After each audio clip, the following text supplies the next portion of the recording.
Our project is focused on legal defense of journalists, independent media, bloggers, civic activists, and social media users before 2022 in Russian courts, in European Court of Human Rights, after 2022 also in Russian courts and assisting clients with applications to UN Human Rights Committee, and now we have also share our expertise in different countries across Africa, Asia, Americas, and Eastern Europe for all kind of NGOs who interested how to operate in such operation country like Russian Federation. I think we can't see a third of presentation. Could you please make it some? Okay. Today we are not talking about investing, we are not talking about taxation, we are not talking about security reasons. It's very interesting talks, could be, but today we have only hour and a half. So I just want to share our oh, great. Super. Next, please. Okay, please, you can use this QR code.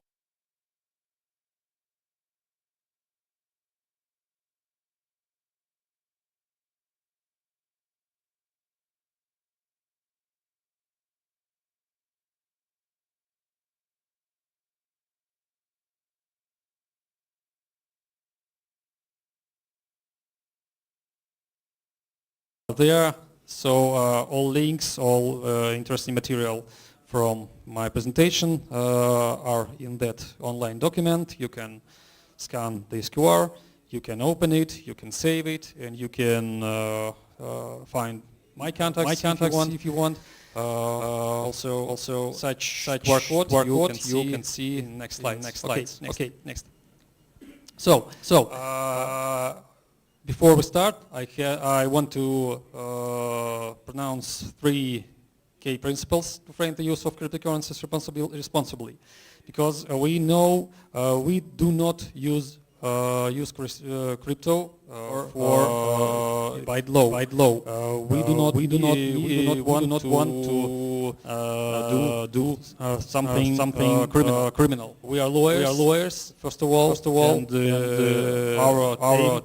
our main aim is to protect our clients, to protect our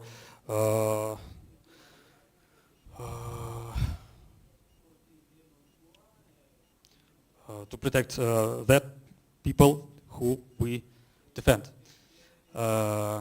So first principle is public benefit.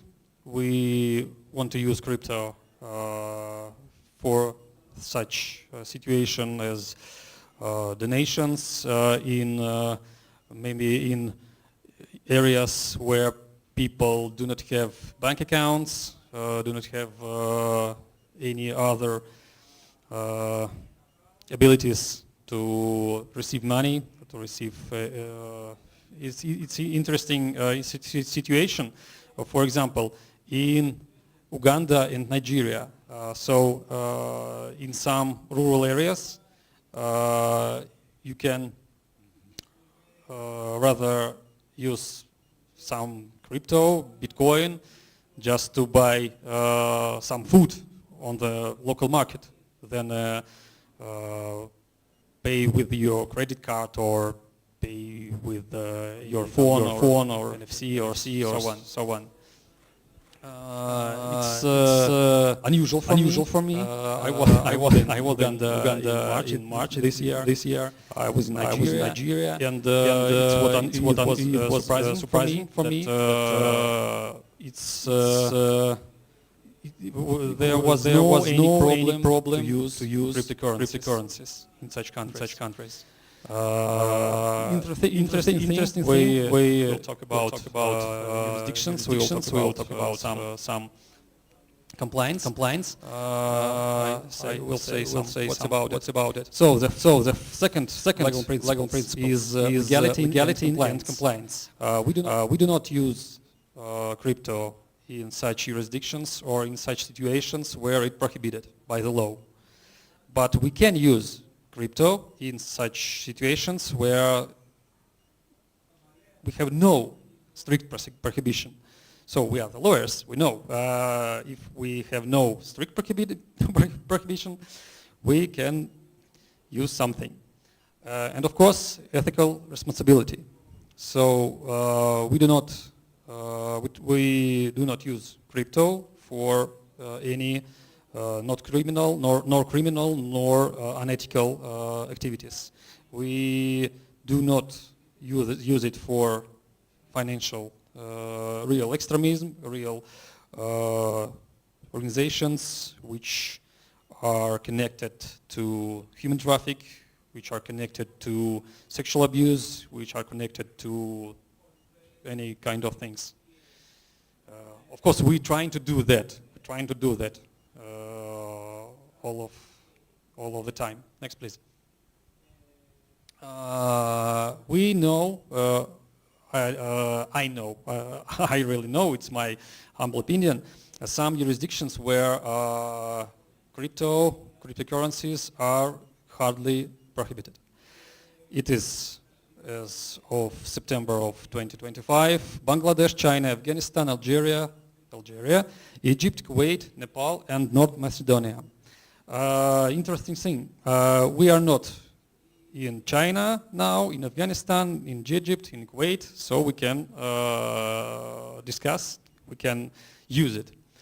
Interesting point about Algeria. I want you to remember it. Next, please.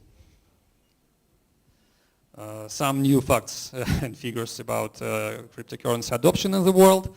You can see the most interesting countries crypto is not USA and not Europe countries, but Far East, Africa and South America. Please, next. If we will trying to find out which country are more more adopted in crypto, we can see, of course, India, and it's interesting point. In India, there are one of the most restricted, not legally restricted, but one of the most hardly using crypto country in the world. But despite that, we can see about 100 million owners of crypto wallets. You can find out technology of these statistics. It's very interesting. How do they find about some people in that country? We do not know. All of that million people have 1 or 3 bitcoins or 10,000 bitcoins on their wallets, or just equivalent of $1 or the less. But we can see the wallets.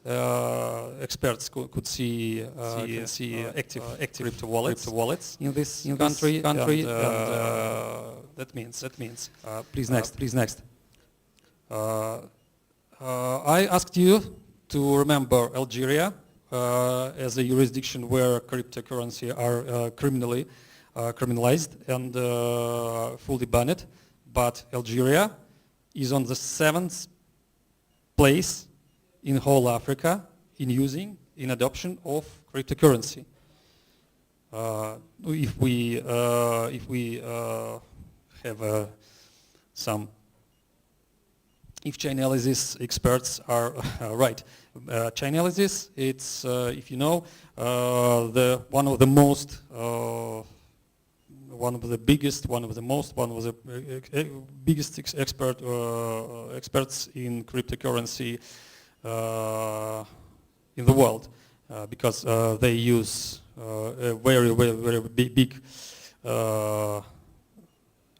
software programs, and Chainalysis is one of the most powerful platform to track crypto activity in the world.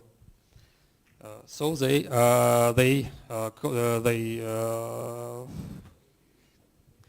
say that Algeria, despite of fully criminal ban of cryptocurrency, are on the seventh place in Africa.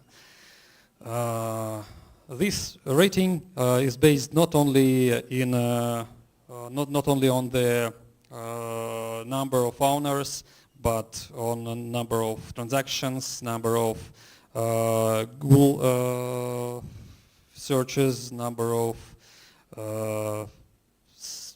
some number of points that Chainalysis have in their biggest world databases. Next, please. So there is a list of public benefits for NGOs to use cryptocurrency in your common activity. Of course, if you are working on a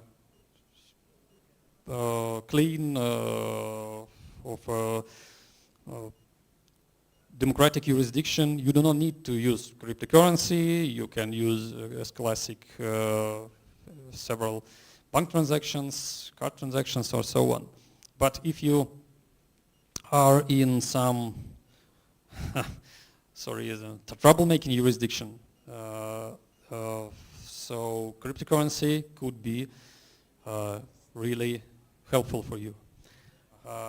For example, one of the most powerful principles of blockchain is transparency. So if you're legal entity, like legal entity or private entity, like private person, buy cryptocurrency, coin,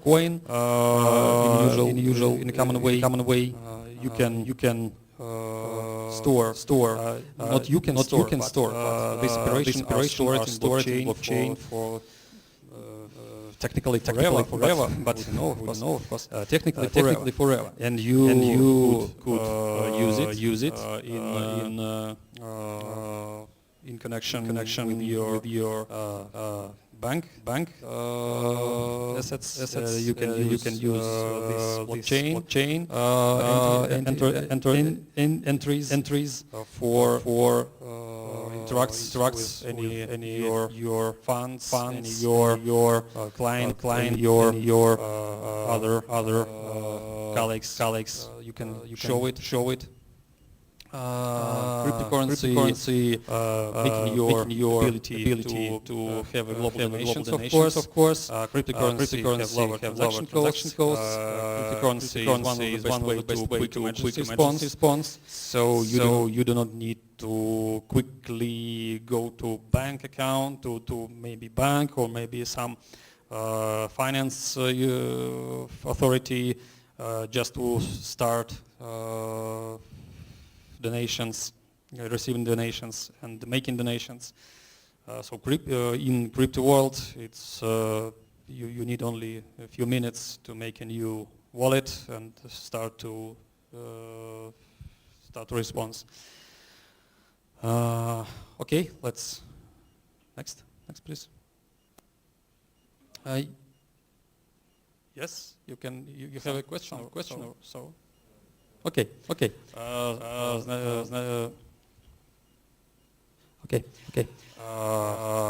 You can find out some SWOT analysis of cryptocurrency adoption for your work, like non-government organizations. Please next. Of course, cryptocurrencies have some strange weakness. Of course. Next, please. Of course, you know some regulations, some volatility, some crypto smugglers or so on. Next, please. But that opportunities which cryptocurrency makes and gives to NGOs, especially in blocked or authoritarian jurisdiction, is we think and we do cost of it. Please, next. Yes. What do we see? We see that legislation and regulation are rapidly changing worldwide. We could see rapidly changing legislation in European Union, in Russian Federation, in also in African countries like Nigeria, like Uganda, like also there are in South African central bank are interesting in blockchain. You know it better than me. Next thing, next. Okay, next. And one of the most interesting and one of the most challenging for NGOs is FAT recommendation 8. Special for NGOs. Of course, it has great objective. Of course, prevent misuse for any non-profit organization for terrorist financing, to prevent misuse of cryptocurrency for terrorist financing. It's great objective, of course. But what do we see in our scope of work? Next, please.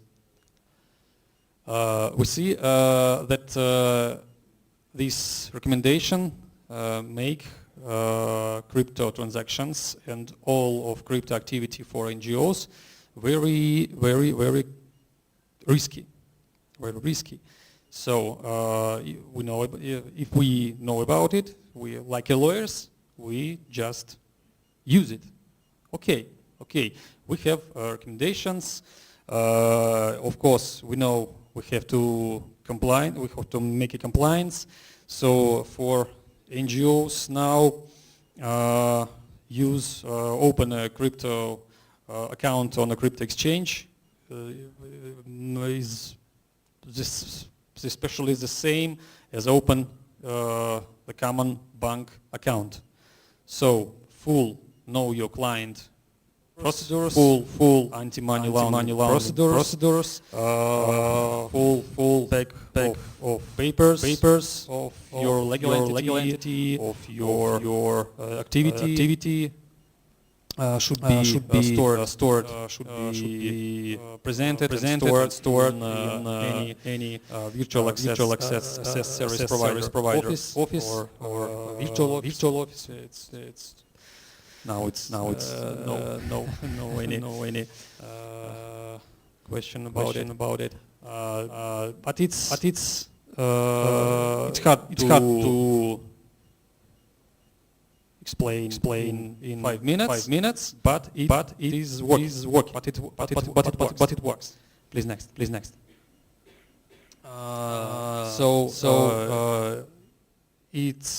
It works, and NGOs. If you want to use cryptocurrency in the scope of work, we can do that. Which purpose? Oh no, sorry, not purpose.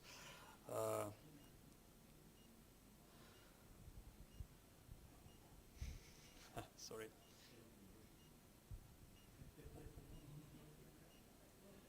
Да, конечно.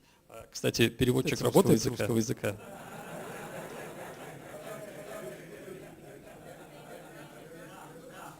Да, you know. Thank you.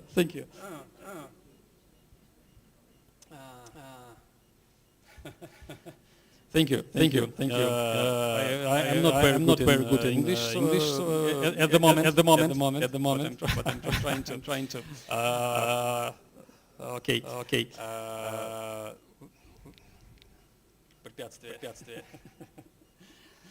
So we have some issues, but all of the issues are acceptable in the legal activity of NGO. Please next. Just an example of policy timeline in Uganda. Despite the main point, despite regulatory challenges, Uganda's cryptocurrency market continues to develop, driven by private investors. So it's very interesting situation. In such countries where crypto regulation are rising, like in United States, like in Singapore, like in European Union, cryptocurrency market are rising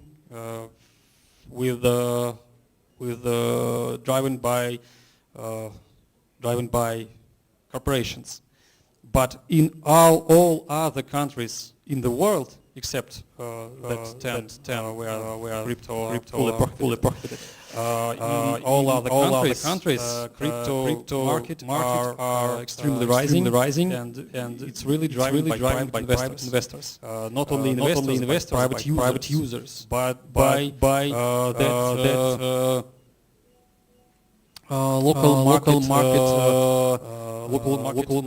seller that I met in Uganda rural area, who just told me if you want to pay USDC, you can pay by USDC. You don't need any bank transactions if you can't have any bills with you. Same situation in Nigeria, of course. Next, please.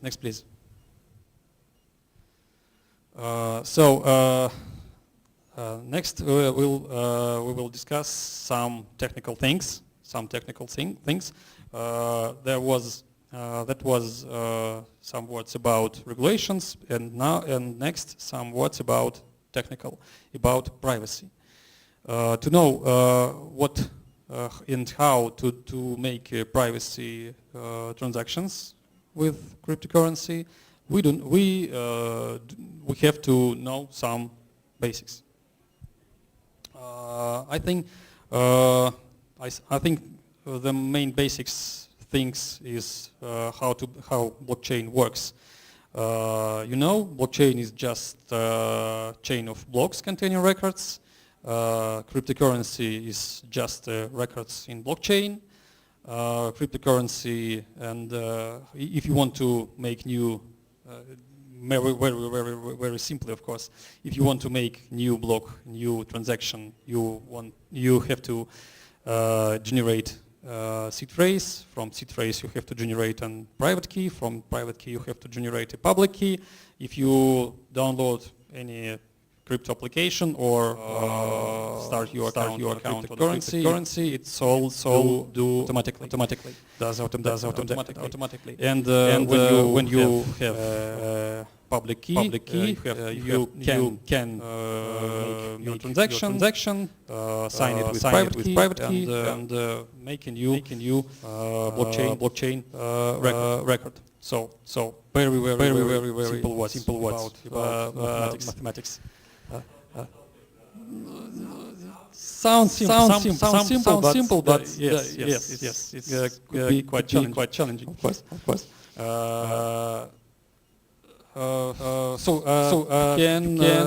can comment, of course. If you want, I will be glad to hear your comments. If you want, all of you, please. Yes, please. Please wait for Mike.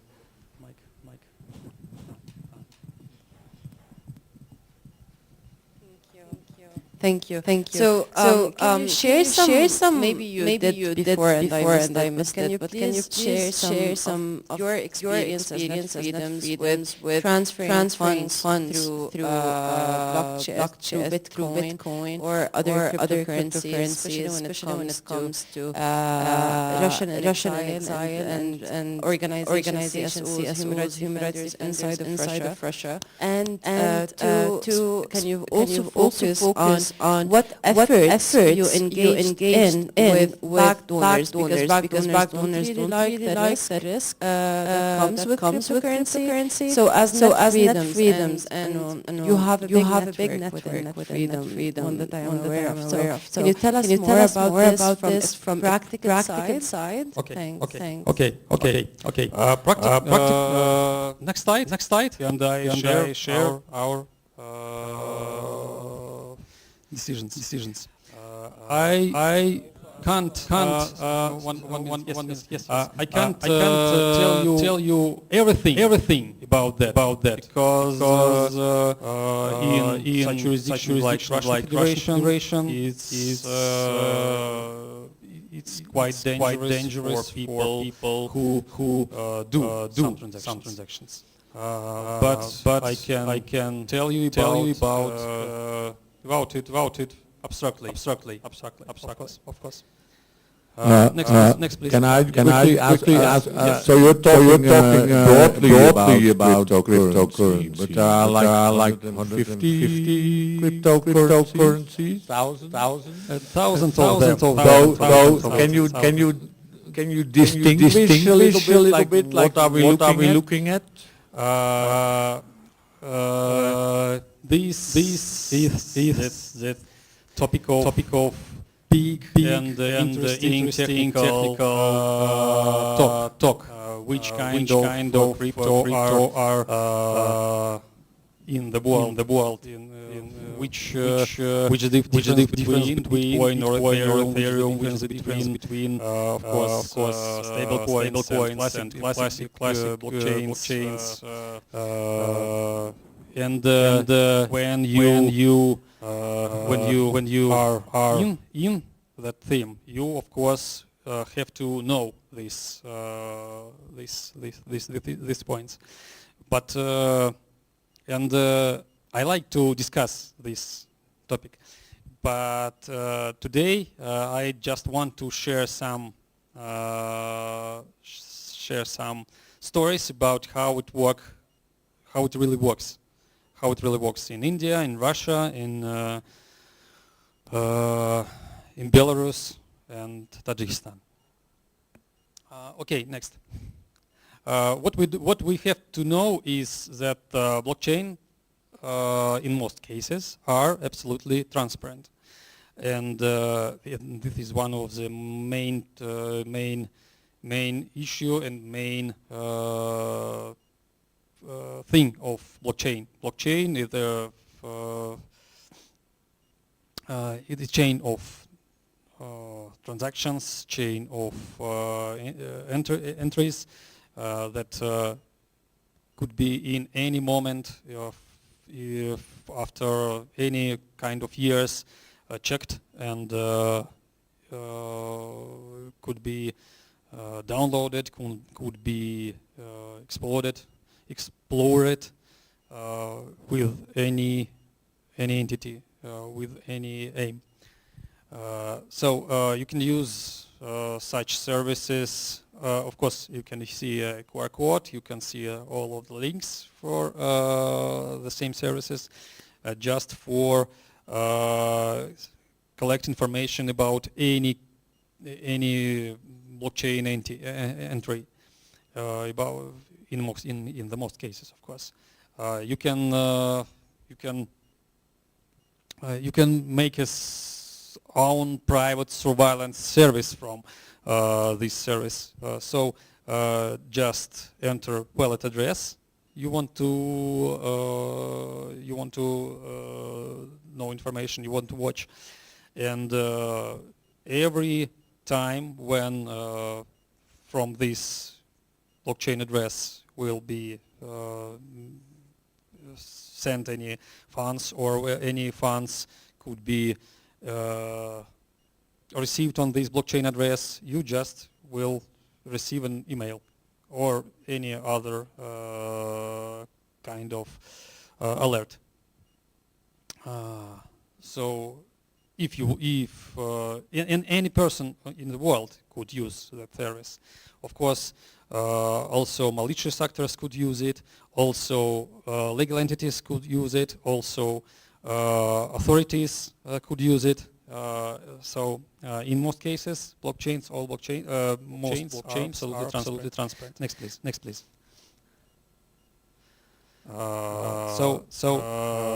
And we are operating in the world where every in most cases every transaction could be watched, could be explored, and could be of course recorded. Next, please. Next, please. Which the common way to use crypto.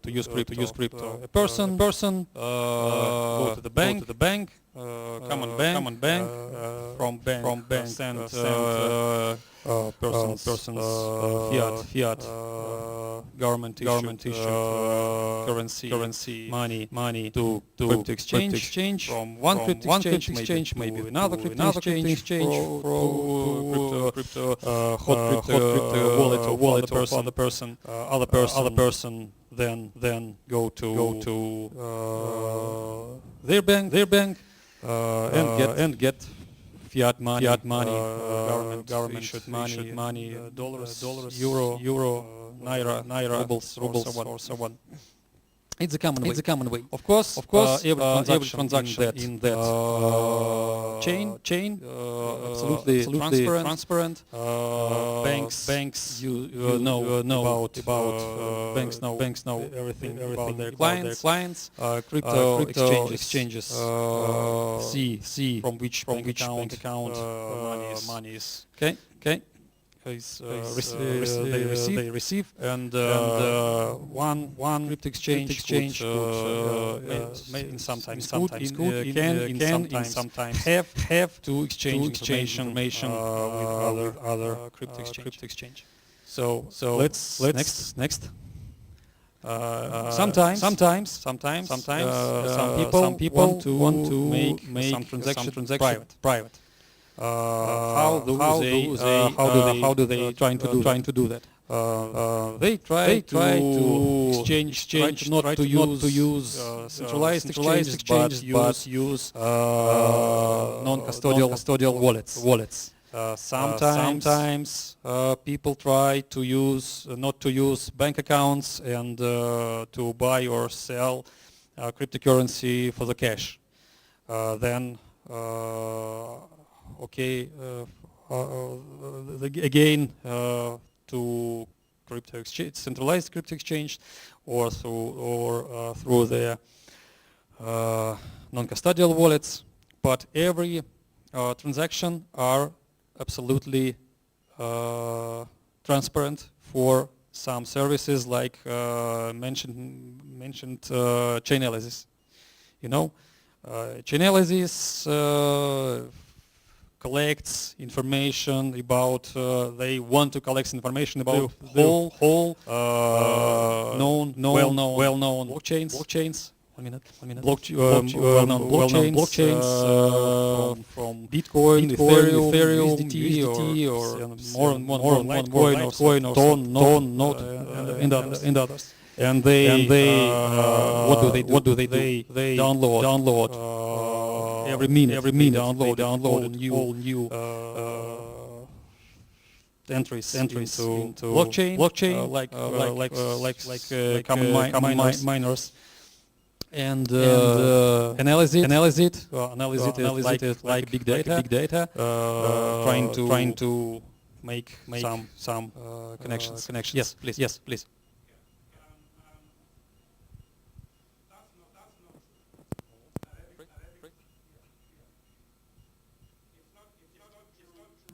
It's not true that. So it's not true that every transaction can be analyzed and seen by Chainalysis. and that you can have transactions that are not private. But I think the premise of the presentation, I think there's too much conflation of Bitcoin and every crypto as if they're the same. Which I think it's probably doing a disservice to the conversation. There are tools that are out there, like CoinJoin, like mixers, that actually obfuscate a lot of the things that makes analysis be able to actually see source and origin of transactions. Next slide, please. Okay. So when you say yeah. But my problem is it for the people who are new to this space. It's going to be hard for them to make sense of this because we're conflating too many things that are very different. There's a very big difference between proof of stake cryptocurrencies and proof of work cryptocurrencies. There are very differences that are fundamental for the work of non-profits. And I think if we're lumping everything together, we're probably spreading things that are not true at certain levels. Thank you. You're absolutely right. You're absolutely right. And this next slide just about this situation. Chainalysis and the same entities, Chainalysis and other business entities, surveillance entities, and other malicious entities, and other authorities are they want to collect all information. But of course, there are so many blockchains. So many points of connections, and so many other instruments to make transaction less transparent. So we can use it. It is not prohibited. We have some issue in FAT regulation, and we'll discuss it a few minutes later. But it's just an example. We have just 2 examples. Of course, no one is absolute. No one of these ways are absolutely private, absolutely the best privacy in privacy. Yes, you can use a full stack of instruments mentioned. You can change blockchains. You can change wallets. You can change your sums. You can change times. You can use few wallets in one transaction, 3, 4, 5, 33 other wallets. You can use first of that it's crypto mixer. Using of crypto mixers has some issues because of anti-money laundering scores of big crypto exchanges, but if you need some privacy, you can use crypto mixers. It's normal, it's not prohibited, it's not criminal. You can use some kinds of private cryptocurrencies, some private blockchains. For example, not only Monero, but just for example, you can use Monero blockchain, and when funds come to Monero blockchain, after that hop, next hop are not trackable. But in a bad situation, you found an infected or many malicious activity Monero node, then you can use next hop or some 10 hops in Monero network that are not transparent for some entities like Chainalysis or like authorities or like your malicious actors or so on. And after that,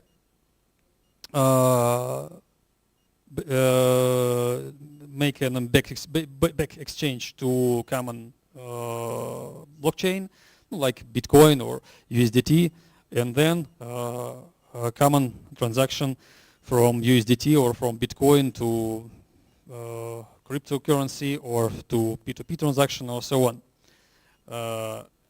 What I can say, what I want to say, that there are some instruments that are not criminal, that are not prohibited, and that are really works well in NGOs crypto activity.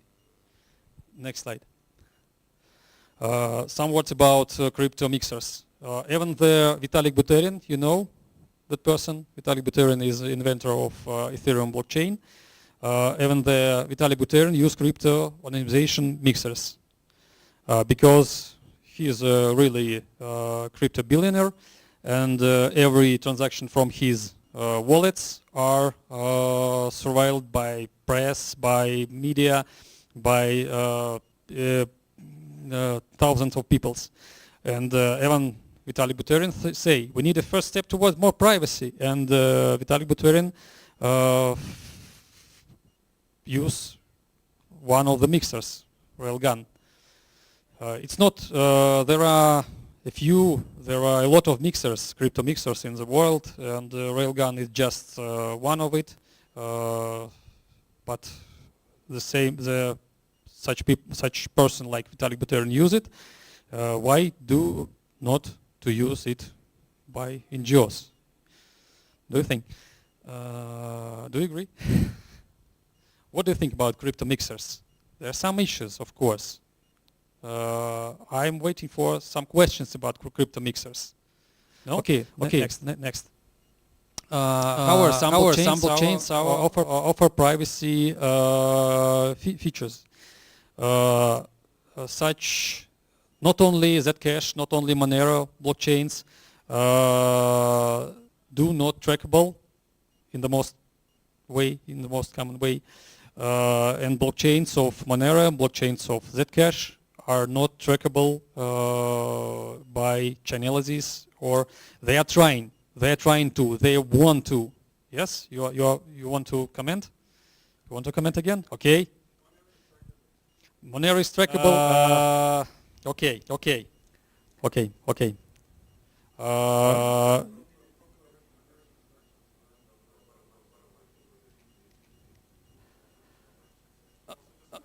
Maybe you can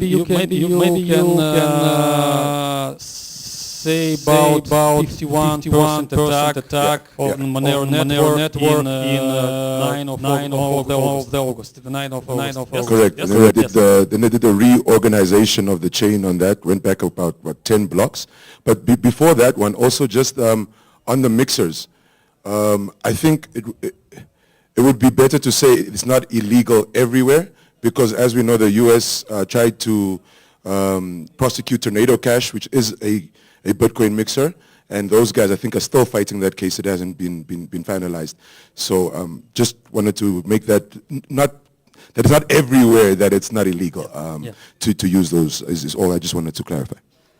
Story about Tornado Cash mixer.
funds, which cryptocurrency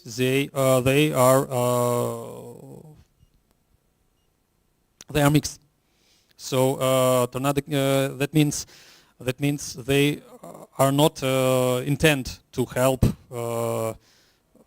Tornado Cash, not Korean money, yeah, you know. Wow, laundering. They are not. Tornado Cash administration wasn't intended to laundering, and it's very interesting situation, very interesting story, and we have to know about this case, about mixer situation. Of course, if we work in such situation, we behold it, of course. Thank you for your comment. Some words about Monero attack. About a month and a half ago, if I remember well, 9th of August, there was an information in social media, in special internet portals, special internet sites specialized on cryptocurrency, that one of the node collectors, Qnode, if I remember well, was trying to make an attack on blockchain. Every blockchain, most of blockchains have a kind of not bug, but feature, but vulnerability. Yes, if any entity, any person could control 50%, no, about 51% of miners, of miner nodes, or of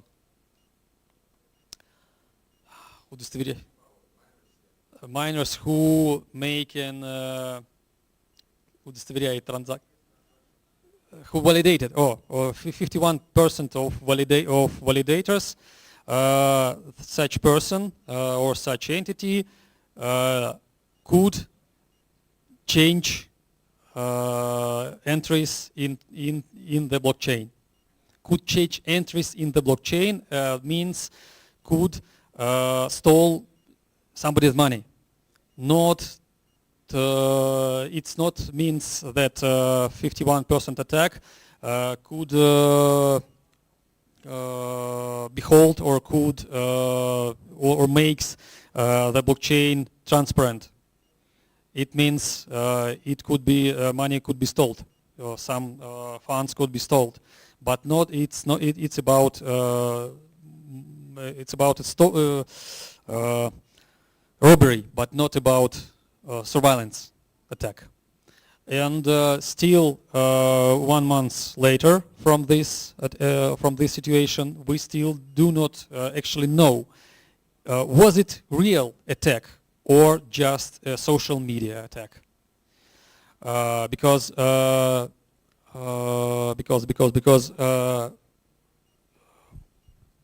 resources for such of attack we do not know. Are the resources really other cubic mining node and mining collection, mining pool? Are there really cubic mining pool have such resources to control 51% of Monero network? That's the question. So answer for your comment. Monero network not fully. You say Monero is could be transparent. It's not transparent, but could be attacked. Of course, like any other blockchain, any other, of course, cryptocurrency. Am I right? Okay, thank you. You make a really valuable comment. Thank you. Next, please. Okay, some issues. If you want to use crypto mixers, if you want to use private blockchains, it can trigger suspicious and it can raise red flags with email anti-money laundering authorities. You just have to know that. Next. Some regulation in European Union. European Union are to ban private tokens by 2027. It is by anti-money laundering regulation and then by MiCA regulation. So what does it mean? It means that exchanges, banks, and other legal entities, service providers will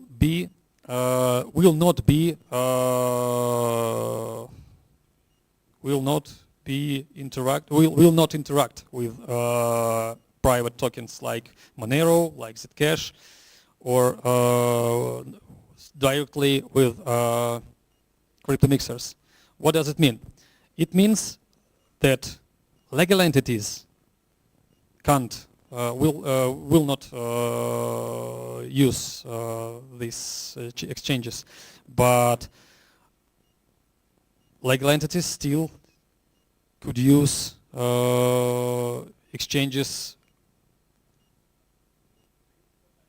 not in European Union, in Africa, in Far East, in Middle East, in South America, and so on.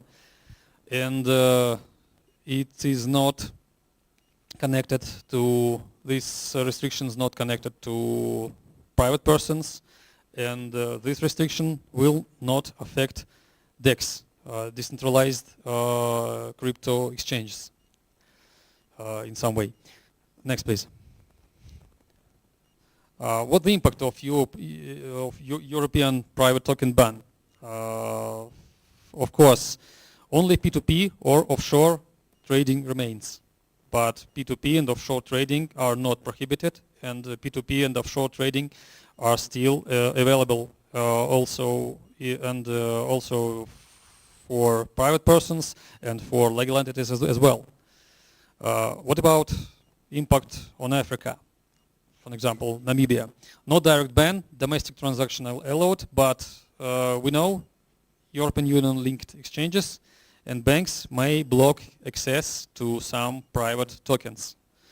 What does it mean? It means we do not have to store it on hot wallets, on crypto exchange wallets, and just want to store it, just have to store it in cold wallets, on non-custodial wallets.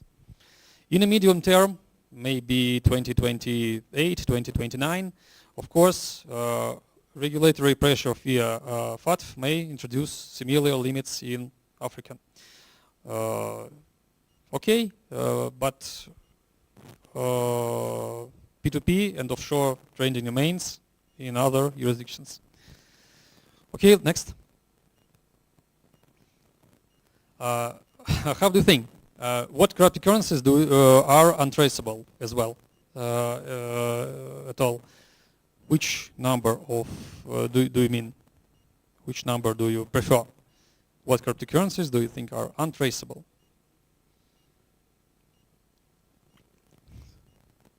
Maybe one, maybe first one. No, crypto from an exchange are absolutely traceable. Crypto purchased with cash. Who think the same? So.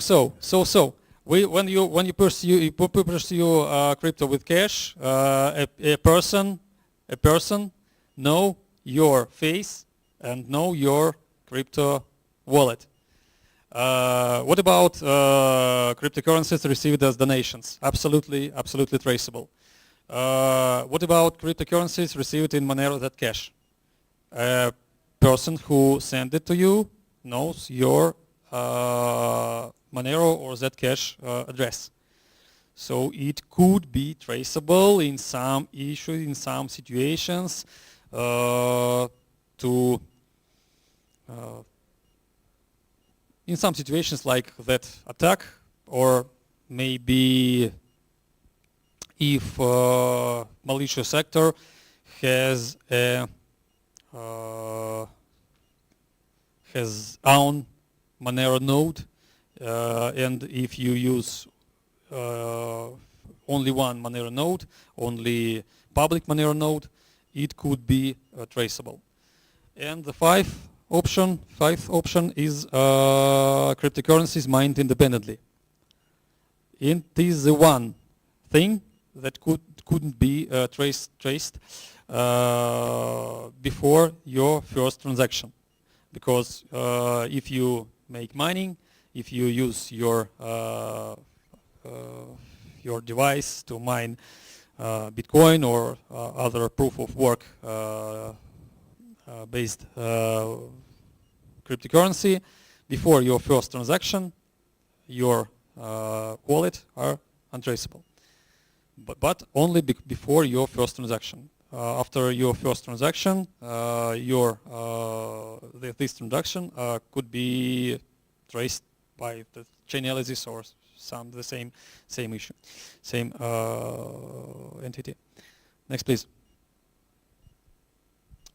What about storage of crypto assets? If we when we use crypto assets in such jurisdictions like Belarus, like Russia, we use a couple of wallets. We use hot wallets, and we try not to use online wallets because they could be they can be restricted in some situations. So for people with Russian passports, some public crypto exchanges banned our accounts in 2022 when Russian army invaded Ukraine. It was private restrictions from that crypto exchanges. It wasn't any public sanctions, but from 2022 to 2025 there are big restrictions from European Union, from United States, also for Russian citizens using online crypto exchanges like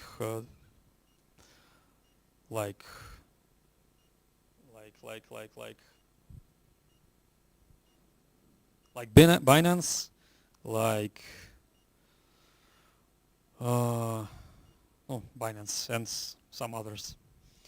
So for our activity, we have to use just such wallets like mobile apps or browser extensions. Of course, there are some risks to stall that phone or that notebook, to forget the password, of course, or to have a malicious software. But it's like a challenge for using. Next, please. Also in such situation when in every moment your mobile phone or your notebook could be arrested, could be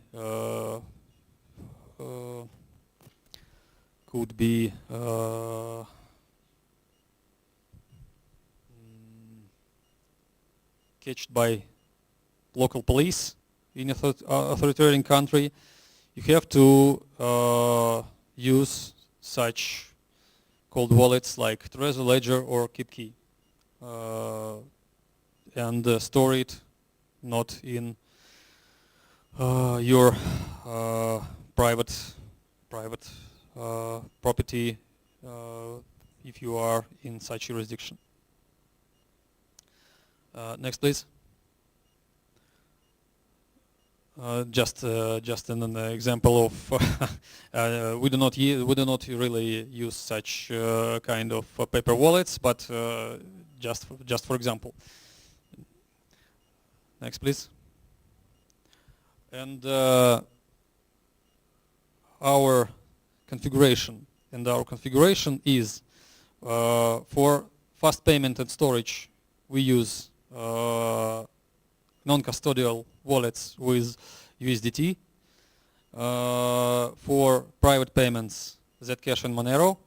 And for crypto mixers, we use Bitcoin. We do not do an investment when we talk about NGOs, because investment are point of interest, are point of discussion with your donators, with your funds, and if you have a if you store your funds in cryptocurrency, we try not to invest it, and we do not invest our crypto assets because of high volatility. Of course, we can receive much more funds in a few days, and of course we can receive much less funds in a few days, and it will be a point of discuss with funders and funds and donators and so on. Next, please. Other issue with stablecoins, USDT, is just like an example. Tether company, which are the issuer of USDT, could ban addresses, could ban some wallets, addresses, wallets, the same things. And at the moment, today's morning, there are $1.43 billion at the moment are blocked by Tether. We are not do some activity against American authorities, against Tether, against main democratic things, but we have to remember of that risk. We have to remember of that risk, because even American authorities in some situations could operate absolutely unpredictable, you know. Next, please. Okay, there are lists of crypto exchanges with WASP licenses. You can find it in online document. Next, please. There are a list of private exchanges. You can find it on a list in online document. Next, please. It's a kind of just an example where you can buy or sell cryptocurrencies for the cash. Of course, it's not for legal entities, not for common non-government organization activity, but it's for those activists, those people who you help with some cryptocurrencies. Next, please. Here is some useful information about making transactions. Next, please. Some tips for crypto buyers. Next, please. Some tips for crypto sellers. You can find it in online document. after that session. Next, please. So that's the end of my lecture, and I want to discuss some things, your experience maybe, our experience maybe, and answer some questions if it's possible. We have some minutes. I think we have some time. When the next session have to start? Lunch now. Ah, okay. I'm ready to discuss. Okay. Thank you. My name is Halima. Actually, thank you for the session, but I'm left with so many questions. It feels like for grassroots NGOs, this is quite I don't know. It's like someone has been sent from the village to come and get education. When they come here, and then they're like, wow, what's happening in this world? So yes, I represent more than 300 grassroots NGOs, especially on the issue of civic space. On 2020, our accounts were banned, like not banned. Our bank accounts were frozen for 8 months. And when I came here, it was like to see on how best now we can navigate on that area where you find our normal bank accounts have been frozen while the government is doing their things. So, so once I learned to this session, I'm now thinking, is cryptocurrency set to assist the grassroots NGOs actually? And if yes, how do we access this whole thing of the cryptocurrency, digital, whatever? Is quite, I think it's quite too much. I don't know. Is it professional? Is it too? It's like the knowledge is not out there for us actually to operate on. It feels like it's those few individuals who are able to understand all this transaction, all this whether it's traceable, non-traceable.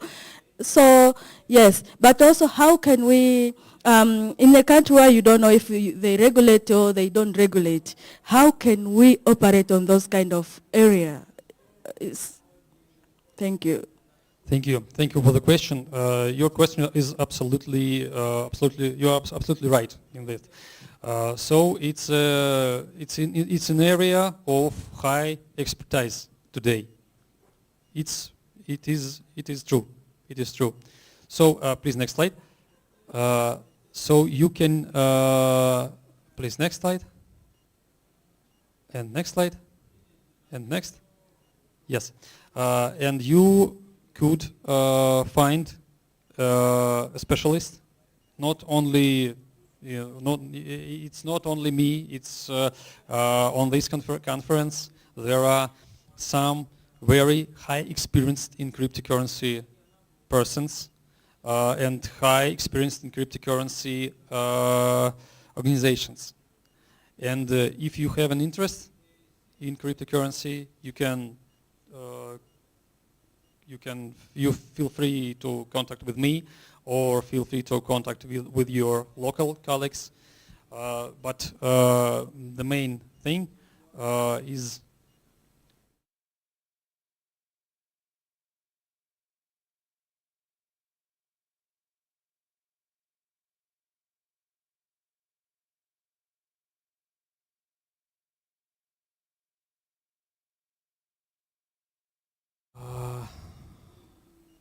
have a big problems. Sorry. Yes, but if you find out some consultant, high experienced consultant, you want and you can operate. I could try to help you, or some colleagues could try to help you, and even interesting thing that funding organizations about just 2 years ago, international funds tell us cryptocurrency, no, we don't want, we even want to talk about it. Year ago, we again trying to advocating this theme, and some funds tell us, oh, cryptocurrency, it's not interesting at the moment. At the moment. At the moment. Not interesting at the moment. And now we discuss with some funds about using cryptocurrency, about transparent using for them, for us, for our founders. And it's a way. It's a way, and we have to go through. Okay. Thank you. Thank you. My name is Shalon Atkunda. I come from Uganda. I work with CIPESA. And so from the session that we had yesterday that was talking about cryptocurrency, Bitcoin stuff, the gentleman from Nigeria, he explained it very well. I don't know, it's unfortunate maybe you didn't attend, but it has to be baby steps. You just cannot start on a single day and you want to get there. But also the other thing I learned, okay, I think it's a bit interesting, is that it's a way to go. It's a safe space that we need to practice. And me, I'm also looking forward to learn about it. Thank you. Let's connect and let's be on touch. Okay.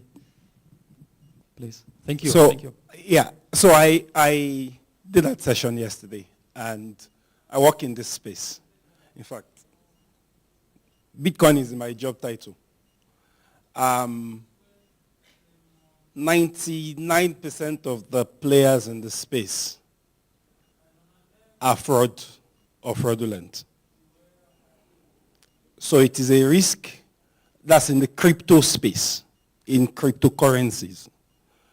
So if you as an organization is thinking about going to do cryptocurrency, be aware that you're exposing yourself to risk. Because anybody can literally set up their own coin. Trump created his own coin. They create their coin, they put it on the market, people buy it, they make money, and then they disappear. Classic Ponzi. So for our organization, and we support human rights activists and non-profits, for us, keep it simple. And to keep it simple, I don't have the time or the energy, and I work in this space, to understand which coin is legitimate and which one is not. And I'm tech savvy, and I work in the space. So if me, that works in the space, can't tell you categorically which one is legit and which one isn't, it's going to be hard for me to be advising you to go and figure it out yourself. My organization, to make it simple, we are very focused. We're very focused on the very first cryptocurrency that launched, that has the highest market capitalization of any cryptocurrency in the space, that has been around longest and has so many people working on it to improve it, and that we have seen time and time again being used. And there is no single entity or group of people that are the controllers of it that can ban your wallet or that can reverse your transaction. And it's built with safety and security and privacy at the heart, which is the reason why we don't discuss cryptocurrency, we don't discuss Web3, we don't discuss blockchain. We speak about Bitcoin specific. It's simple for us. It's simple for the people that are going to use it. You expose yourself to more risk when you try to start doing this coin and that coin and this coin. You had a slide up which I didn't agree with. Stanislav, you had a slide up which I don't agree with. If you can go back a few slides, the one where you had privacy and speed and investment.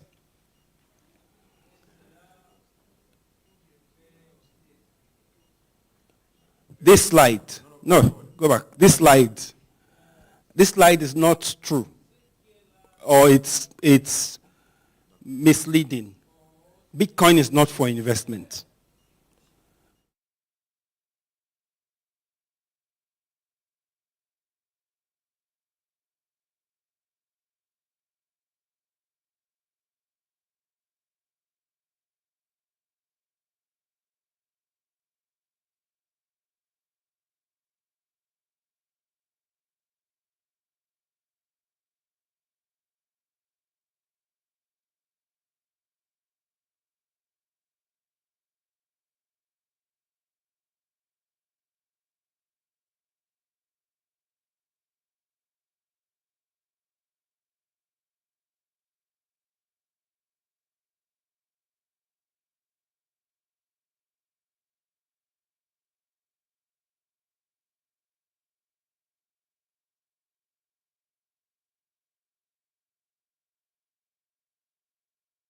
than the Bitcoin network. You have things like eCash that's built on Bitcoin. You have Fedimint that's built on Bitcoin. That's also private and fast.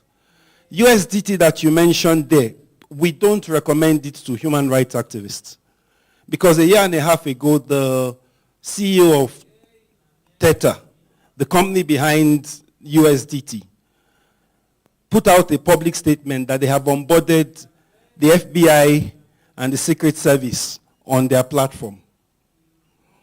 Which means if you are an activist and you're working with a government that is an ally of the US, the government can literally tell them, engage with the US to freeze your account. And they can reverse your transaction, which no one can do on Bitcoin. So same for Zcash and Monero. Each of these networks have a group, an individual or a group that run and manage the network. Bitcoin was created by someone who figured out how to make cryptocurrencies work. Built the network, was open source, found a group of other people that were contributing on the network together, and that person walked away from the project and disappeared from the scene about 12 years ago. So there's no single individual that can go in there and say, we're going to change. It's been programmed, and there is no owner, like you have for most of the other networks. So it's important, all I'd say is important for us, don't get, this technology is useful for you, for your work. But use it, don't confuse yourself by trying to understand it too much. Even people inside it don't understand it. Right? Be narrow, pick what you're going to use, and focus and drill down and use it. I'm going to be making an announcement during the final session on the main stage about quarterly webinars that we do to help nonprofits and activists understand how to use this technology for their work. And the lead facilitator is your countrywoman. Her name's Anna Cherkovich. She was CFO of Alexei Navalny's foundation. So she's used this thing, and they use it in the context of their work. The Anti-Corruption Foundation in Russia, use it in the context of their work. The co-facilitator, he's an activist from Burma. I'm also involved in that process too. So I'm going to make an announcement on that and share links on how you can get involved with that. So there are tools, there are resources that are out there. But my advice is don't try and do every cryptocurrency. You will lose critical money that's necessary for your work. And it will end up being a harm rather than a help. Yeah. Thank you. Thank you a lot. Your very valuable comment, and I appreciate you for that comment. And my point is we have to discuss and we have to make a network of people who are involved in this process. Thank you a lot for mention of Bitcoin Lightning Protocol. It's a great technology, I think. I just in trying to use it to find out how it works and so on.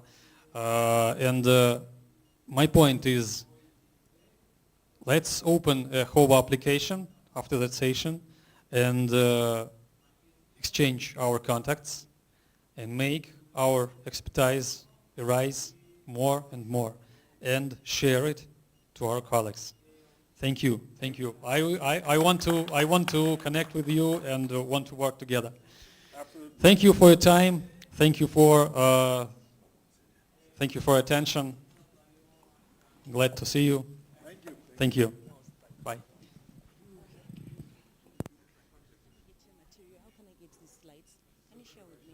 Okay, of course, I can share it with you.